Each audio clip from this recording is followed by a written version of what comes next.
एक घना जंगल था। बरसात के मौसम में कई दिनों से लगातार बारिश हो रही थी, इसलिए बाढ़ की स्थिति आ गई थी। कौवा डाल पर बैठा था। अचानक तेज हवा चली और डाल टूट गई। कौवा जमीन पर गिर गया। पानी का भाव इतना तेज था कि वह बहता चला गया। कौवा डर के मारे बेहोश हो गया। जब उसकी आंख खुली तो उसने देखा कि उसको बहुत प्यार से गोद में लिए हुए था। कौवा की आंख खुलते ही एक छोटा सा बच्चा, जिसका नाम सोनू था, वह बहुत खुश हुआ और बोला, तुम डरो मत, तुम मुझे मेरे घर के बाहर नाली में पड़े मिले। तुम पर बहुत गंदगी लगी हुई थी। मैं गंदगी साफ की और अपने घर लाकर देखभाल की।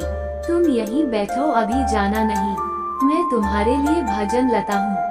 ये कहकर सोनू अपने कौवा को गोद पर से उठाकर फर्श पर रख दिया और भोजन लेने के लिए रसोई घर में चला गया। माँ से बोल, माँ माँ मुझे थोड़ा भोजन चाहिए, कौवा को खिलाना है। कौवा, कौन सा कौवा, कहाँ है, मुझे भी दिखाओ, माँ ने पूछा। माँ, कौवा मुझे नाली में मिला था, मैंने उसे साफ सुथरा करके कमरे के फर्श पर बैठा दिया है। चलिए आपको दिखाओ, ये देखिए आप, मुझे तो नहीं दिख रहा है। अरे कहाँ चला गया? अरे अभी यही तो था। माँ, मैं सच कह रहा हूँ, कोई बात नहीं बेटा। विस्मयादिबोधक चिन्ह, मुझे यकीन है तुम पर। सोनू ने बड़े दुख से आंखों में आंसू भर के कहा, माँ मैं कौवा से कहा था यहीं पर रहना, मैं तुम्हारे लिए भोजन लाता हूँ। फिर कौवा क्यों चला गया?